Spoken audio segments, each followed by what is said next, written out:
এই জন্য maternity blue বলা হয়।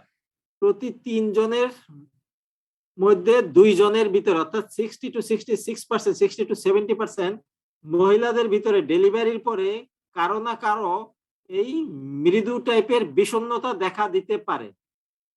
এখন মনে আছে বিষণ্ণতার লক্ষণগুলি কি কি? এনিওয়ান? ক্লাসে রেসপন্স করতে হবে। এই অনলাইনে ক্লাসে মানে এত সমস্যা, তোমাদের রেসপন্স খুব কম। ওয়ান ওয়ে ক্লাস, কিন্তু আমার ক্লাস আমি কোথাও ওয়ান ওয়ে ক্লাস নিতে পারি না। বলো বিষণ্ণতার লক্ষণগুলি বলো, শুধু পড়ায় গেলাম, মনে আছে কিনা, কার কি মনে আছে দেখি। এনিওয়ান?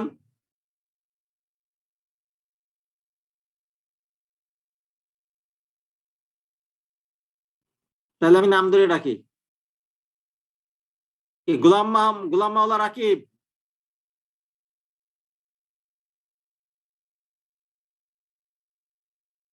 নাই সবাই? সেলিনা? জি স্যার।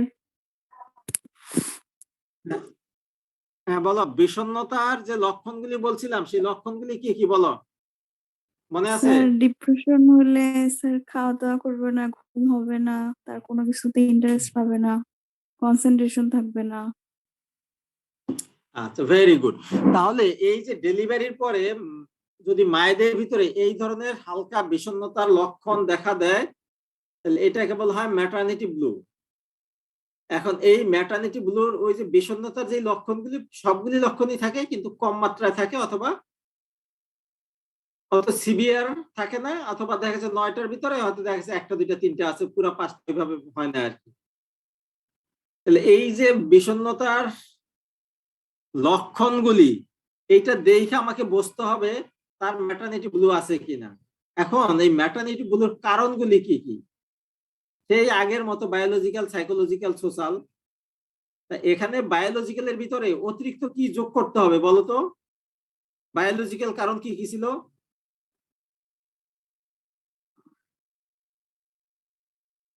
প্রেগন্যান্সি তো বায়োলজিক্যাল কারণ কি কি, আমাদের যে বায়োলজিক্যাল বলছিলাম কি কি ছিল, মনে আছে? Neurotransmitter, hormone, structural lesion, drug. এই জায়গায় হরমোনের ইমব্যালেন্স হয়। হ্যাঁ, ইস্ট্রোজেন, টেস্টোস্টেরন, এটার ইমব্যালেন্স হয়ে যায়। এরপরে প্রেগন্যান্সিতে ইনফেকশনের একটা চান্স থাকে। এরপরে যে wanted baby, unwanted baby, expected, unexpected, এরকম কিছু ব্যাপার থাকে। ফার্স্ট চাইল্ড, তারপরে হয়তো দেখা গেছে চাইছে মেয়ে হয়েছে ছেলে, চাইছে ছেলে হয়েছে মেয়ে। হ্যাঁ, অথবা কনসিভ করতে চায় নাই, লেখাপড়া করে বা চাকরি বাকরি করে, এখন কনসিভ করতে চায় নাই, কনসিভ করে ফেলছে, বাচ্চা রেখে দিছে, তাহলে ওরও এরকম একটা আনওয়ান্টেড এর মতো একটা ইয়া থাকে আর কি, কেয়ার থাকে না, তখন সে বিষণ্ণতা বা ডিপ্রেশনে ভুগতে পারে। তাইলে অন্যান্য ডিপ্রেশন আর এই ডিপ্রেশনের বা পোস্টপার্টাম সাইকোসিসের যে ম্যাটারনিটি ব্লু, এটার ভিতরে একটু পার্থক্য থাকে অনেক সময়। তো এই জিনিসগুলি বুঝতে হবে। একদম টিপিক্যাল বিষণ্ণতা বা ডিপ্রেশনের লক্ষণ নাও থাকতে পারে, এটা বুঝতে হবে, ঠিক আছে? জি স্যার। এটা গেল ম্যাটারনিটি ব্লু। এইটার চিকিৎসা সাধারণত ঔষধ দরকার হয় না। ঔষধ ছাড়া নন ফার্মাকোলজিক্যাল অ্যাপ্রোচে আমরা ওই যে কাউন্সিলিং, সাইকোথেরাপি, ওইগুলি দিয়ে ভালো করা যায়। যদি ঔষধ লাগে তাহলে অল্প পরিমাণে লাগতে পারে। তাহলে পোস্টপার্টাম সাইকোসিস একটা যদি শর্ট নোট আসে বা কোনোভাবে আসে, তাহলে লিখতে হবে ডেলিভারির পরে যে সাইকোটিক সিমটম শুরু হয় এবং সেটা কত দিনের পরে, এইটা এখন একটা কোশ্চেন আসবে।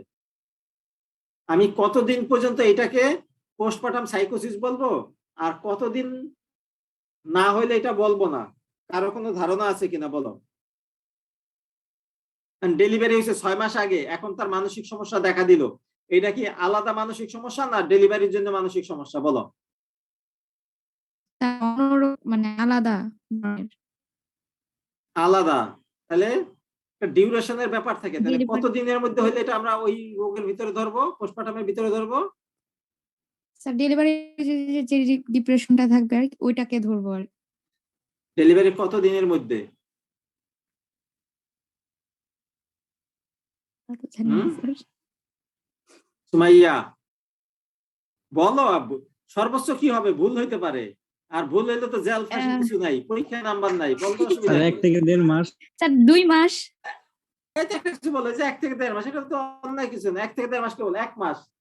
1 মাসের ভিতরে যদি হয় ডেলিভারির পরে, এই জন্য দেখো গ্রামে কিন্তু, মানে তোমরা জানে না গ্রামের সংখ্যা জানে, আমরা যখন দেখছি ছোটবেলা ছিলাম, ওই যে 42 দিন 6 সপ্তাহ ওই মহিলাদেরকে ওই ঘরের ভিতর থেকে বের করতো না। আরো অনেক কুসংস্কার ছিল অবশ্য, পুষ্টিকর খাবার খেতে দিত না, সেটা এক জিনিস, কিন্তু ওই ঘরের ভিতর থেকে বের হইতে দিত না, ইয়া করতে দিত না। তার মানে এইরকম একটা পিরিয়ড থাকে, তার মানে তার যত রোগ শোক হওয়ার সম্ভাবনা এই সময়টায় বেশি থাকে, ভালনারেবল বেশি থাকে। তাহলে ডেলিভারির পরে যদি 1 মাসের ভিতরে তার মানসিক সমস্যার লক্ষণ দেখা দেয়, যদি আগে কোনো মানসিক রোগ ছিল না, ডেলিভারির পরে শুরু হয়েছে, তাহলে এটা কি হবে? পোস্টপার্টাম ভেরি গুড, পোস্টপার্টাম সাইকোসিস বা পোস্টপার্টাম অনসেট। এখন দেখা গেল 2 মাস পরে তার সমস্যা দেখা দিল, তাহলে এটা কি বলবো?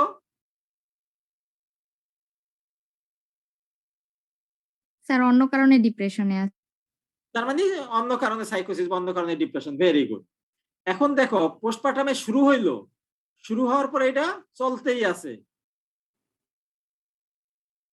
1 মাস পার হয়ে গেছে, তখন কি বলবো? ডায়াগনোসিস কি বলবো তখন?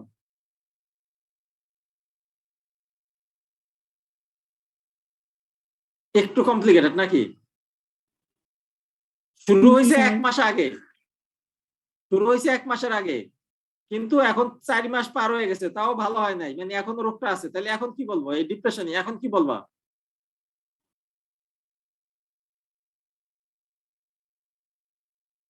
দেখি কার বুদ্ধি কত, বুদ্ধিমান বুদ্ধিমতী কে? ক্লাসে কথা বলতে হবে, কথা বললে ভাইবায় নাম্বার আসবে। ভাইবা আর যেহেতু 30 নাম্বার, এটা এখন আমার মনে থাকবে কে কথা বলছে আর কে কথা বলে নাই। বুঝলাম না, তোমরা স্টুডেন্ট আর আমরা তো স্টুডেন্ট ছিলাম, আমরা তো কখন স্যারকে ফেস প্রেজেন্টেশন, কিভাবে স্যারের সাথে কথা বলা যায় কুশিলা খুঁজতাম, স্যার যাতে আমাকে চিনে রাখে। আর তোমরা দেখি পুরা উল্টা, সরাসরি স্যার ক্লাসে তখন কি অন্য তোমাদের এই কারণে অবস্থা নাকি? ডিপ্রেশনে আছে এটা বুঝবো। হ্যাঁ, স্যার অন্য কারণে আছে, বা পোস্টপার্টামও ধরা যায়, কারণ তার তো এটা শেষই হয় নাই। মানে কি বলবা তাহলে? সেটাই গেল, তাইলে এটাকে বলতে হবে পোস্টপার্টাম সাইকোসিসই বলবো। পোস্টপার্টাম সাইকোসিস। যদি 1 মাসের ভিতরে শুরু হয় আমরা এটা বলবো, কিন্তু দেখা গেছে 1 মাসের পরেও এটা কন্টিনিউ করতেছে, 4 মাস হয়ে গেছে, 4 মাস হয়ে গেলে এটা তখন বলতে হবে ডিপ্রেশন পোস্টপার্টাম অনসেট। একটু টার্মটা মানে অনসেটটা শুরু হয়েছে কবে?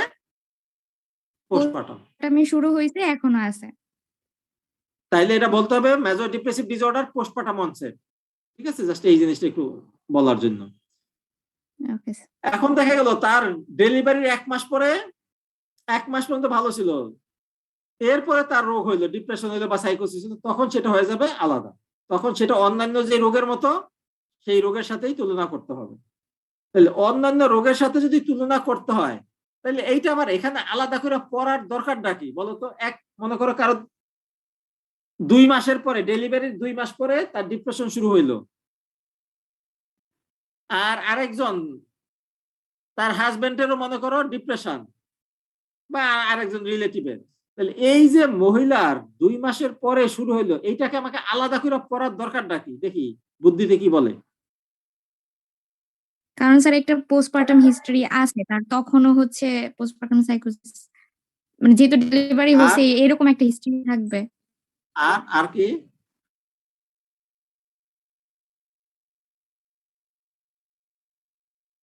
আর কেউ কিছু বলতে পারো? আলাদা আলাদা করার জন্য স্যার, হ্যাঁ ডিফারেন্ট বলো। পার্থক্য করার জন্য স্যার। পার্থক্য করার জন্য একটা, আর গুড।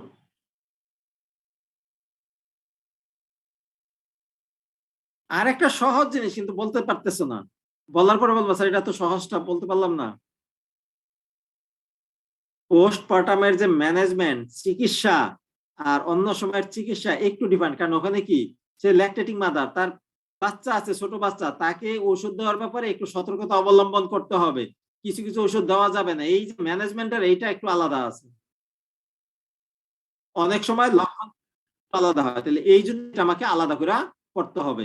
কারণ 2 মাসের পরে আমার ডিপ্রেশন শুরু হলে এটা তাহলে তো আমার অন্যান্য ডিপ্রেশনের সাথে মিলে গেল, তাহলে আমি কেন আলাদা পড়বো? এটা আলাদা পড়বো এই জন্য অনেক সময় লক্ষণ আলাদা। সবচেয়ে বড় কথা যেটা, এটা ম্যানেজমেন্ট, চিকিৎসার প্যাটার্নটা আলাদা হবে। কারণ সে বাচ্চা আছে, বাচ্চা ব্রেস্ট ফিড করায়, তাহলে আমি যদি ঔষধগুলি দিই আর যদি ব্রেস্ট ফিডের মাধ্যমে বাচ্চার শরীরে চলে যায়, তাহলে তো বাচ্চারও তো সমস্যা দেখা দিতে পারে, ঔষধের পার্শ্ব প্রতিক্রিয়া হতে পারে না? জি স্যার। তাইলে আমি এমন ওষুধ চয়েস করতে হবে যেটা বাচ্চার ক্ষতি না করে, এই জন্য এটা আমরা আলাদা পড়বো। আচ্ছা, তাহলে পোস্টপার্টাম ডিপ্রেশন বললাম, এই 10 মিনিট আছে, এরপর আর কন্টিনিউ করবো না, আমি শুধু পোস্টপার্টাম আজকে শেষ করব। এরপরে তাহলে পোস্টপার্টাম ডিপ্রেশন বা ম্যাটারনিটি বলে গেল। এরপর আছে পোস্টপার্টাম সাইকোসিস। পোস্টপার্টাম সাইকোসিসের 2 ধরনের লক্ষণ মেইনলি হয়, একটা হলো সিজোফ্রেনিয়া লাইক, আর একটা হলো ম্যানিক লাইক। সিজোফ্রেনিয়ার মতো আর ম্যানিকের মতো। এখন আমাকে বলো সিজোফ্রেনিয়ার পার্থক্যগুলি কি কি? হ্যাঁ, সিজোফ্রেনিয়ার পার্থক্য না, সিজোফ্রেনিয়ার লক্ষণগুলি কি কি মনে আছে?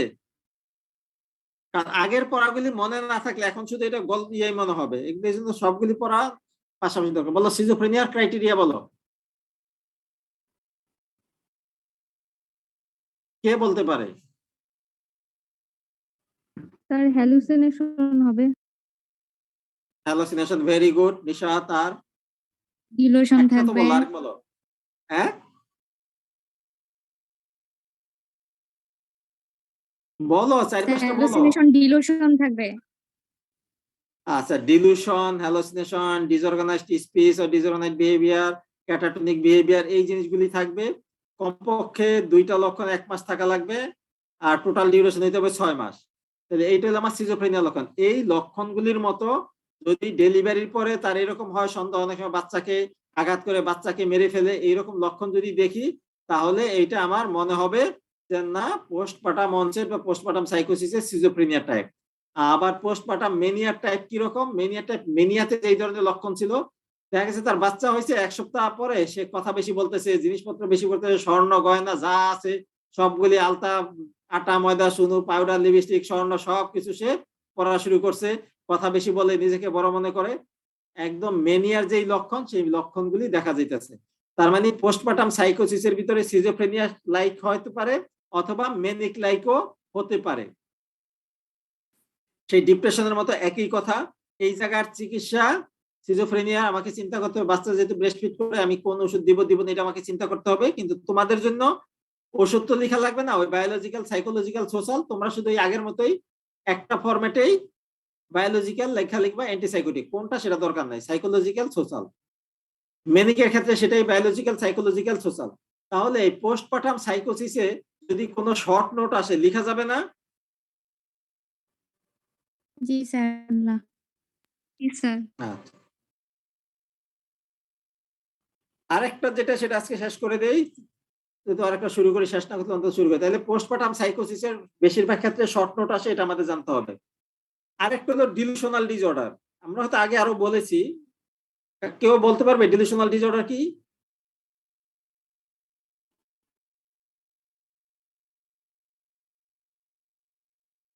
এনিওয়ান?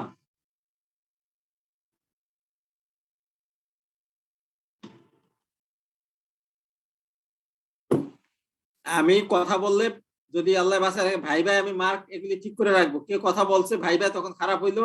ভাই ভাই যেহেতু আমার একটা সুযোগ আছে নাম্বার দেওয়া, 30 নাম্বার, কথা না বললে নাম্বার দেওয়া হবে না।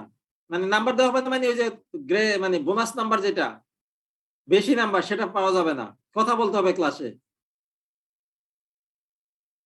স্যার একটা সিভিয়ার মানে মেন মেন্টাল জিনিসটা কি, ইলনেস। বলো। Sir delusion disorder mental, Abu Bakar বলো। হ্যাঁ, sir delusion mainly sir mental মানে সিভিয়ার মেন্টাল ইলনেস যদি হয় আর কি। Good, very good. 60% হয়ে গেছে, 5 মার্ক হয়ে গেছে। আরেকটু সুন্দর করে বলো, যতটুকু বলছো তাতে 60% নাম্বার পেয়ে যাবা, কিন্তু আরেকটু বলতে হবে।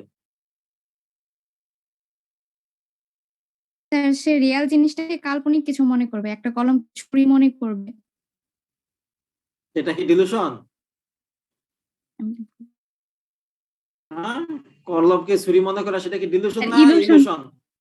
Illusion. আচ্ছা, এটা ভুলে গেছি না। ডিলুশন হলো সন্দেহ করা। জি স্যার, সন্দেহাতীত হাজবেন্ড থাকে অনেক।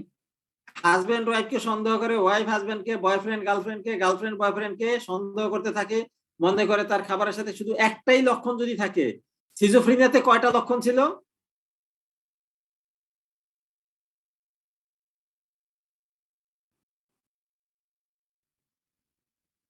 হ্যাঁ, কয়টা?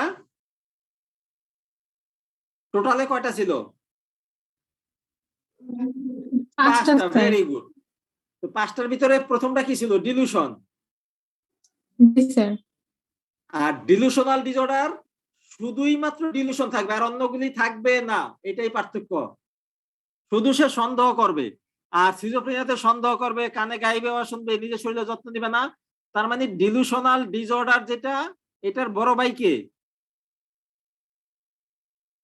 সিজোফ্রেনিয়া। সিজোফ্রেনিয়া। আর সিজোফ্রেনিয়া ছোট ভাই ডিলিউশনাল ডিসঅর্ডার। ডিলুশনাল ডিসঅর্ডার। তাহলে এটা চিকিৎসা কি? Sir biological, psychological, biological, social. Psychological.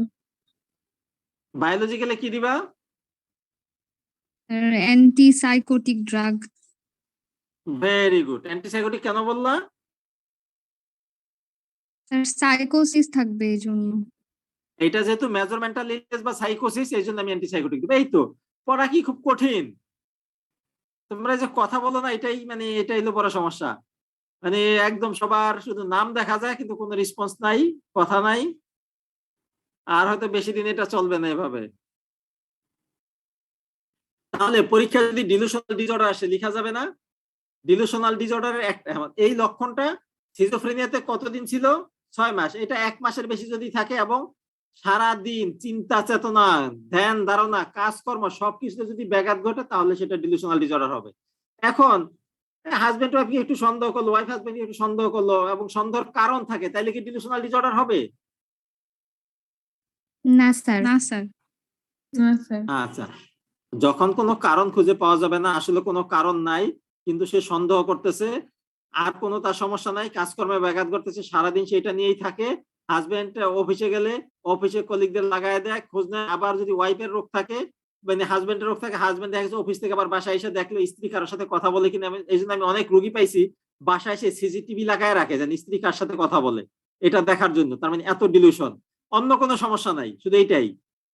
এটা হলো সন্দেহ প্রবণতা রোগ বা সন্দেহ রোগ, এটাকে ডিলুশনাল ডিসঅর্ডার বলে। এটা একটা মেজর মেন্টাল ইলনেস বা সাইকোসিস। তাহলে মেজর মেন্টাল ইলনেস যদি পরীক্ষা আসে, মেজর মেন্টাল ইলনেস কয়েকটা নাম বলো তো।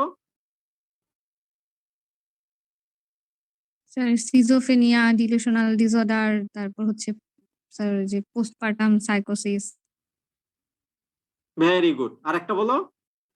70% হয়েছে নাম্বার। আরেকটা বললো 80%। Bipolar mood disorder, mania. Mania. Bipolar বলতে হবে, তাইলে 80%। তাহলে যদি মেজর মেন্টাল ইলনেস এন্ড পরীক্ষায় যেভাবেই কোশ্চেন আসুক না কেন, আমি যেই সহজ করে যেভাবে পড়াইছি, তোমাদের যেভাবেই হোক অ্যান্সার করতে আশা করি কোনো সমস্যা হবে না। তাহলে আজকে পোস্টমর্টম সাইকোসিস বললাম, ডিলুশনাল ডিসঅর্ডার বললাম, তার মানে মেজর মেন্টাল ইলনেস আমার সব শেষ। নিউরোটিকও মোটামুটি শেষ হয়ে গেছে, দু একটা বাকি থাকলে আমরা নেক্সট ক্লাসে আলাপ আলোচনা করব। আর কারো কোনো যদি ইন্ডিভিজুয়াল কোনো প্রবলেম থাকে, কোশ্চেন, সবাই কোশ্চেন কালেক্ট করে সেগুলি নিয়ে আলাপ করব। ঠিক আছে? Okay sir. তাহলে নেক্সট সপ্তাহে ক্লাস হবে, তারপরে সপ্তাহে, তার মানে আজ থেকে 2 সপ্তাহ পরে সেশনাল এক্সামিনেশন ধরে রাখতো, জানুয়ারি 2nd উইক। আমি কোশ্চেন পাঠাই তোমাদের ম্যাডামের সাথে, অথবা তোমাদের ম্যাডামকে একটু আমাকে ফোন করতে বলবা। ঠিক আছে? আচ্ছা, এখন বলো আজকের পড়ায় বা কারো কোনো কোশ্চেন আছে কিনা? পোস্টমর্টম সাইকোসিস, ডিলুশনাল ডিসঅর্ডার, এই দুইটার ভিতরে।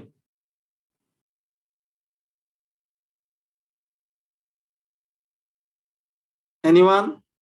না স্যার। সব বুঝি নিলে কিছুই বুঝি নাই। সুমাইনা, সুমাইয়া, সুমাইনা বলতেছি, সুমাইয়া। না স্যার, বুঝছি মোটামুটি। সাইকোটি কি খুব কঠিন লাগতেছে নাকি? স্যার এক তো সহজই লাগতেছে, যখন সবার সাথে পড়বো তখন কি হবে জানি না। এই যে যখন ক্লাসের পড়া যদি ক্লাসে শেষ করো তাহলে সহজ মনে হবে, আর ক্লাসের পর যদি জমায়ে রাখো যে পরীক্ষার আগে পড়বো তাইলে কঠিন মনে হবে। তাহলে নেক্সট ক্লাসে যার যে প্রবলেম আছে প্রবলেম গুলি নিয়ে আলাপ আলোচনা করব, ঠিক আছে? একদম কোশ্চেন রেডি করে, প্রত্যেকে কোশ্চেন রেডি করে রাখবে কার কোনটা সমস্যা, ঠিক আছে? জি স্যার। ওকে, আর তারপরে সপ্তাহে পরীক্ষা। ওকে, আমি অফ হয়ে গেলাম, তোমরা তোমাদের মতো অ্যাটেন্ডেন্স দিয়ে নিও।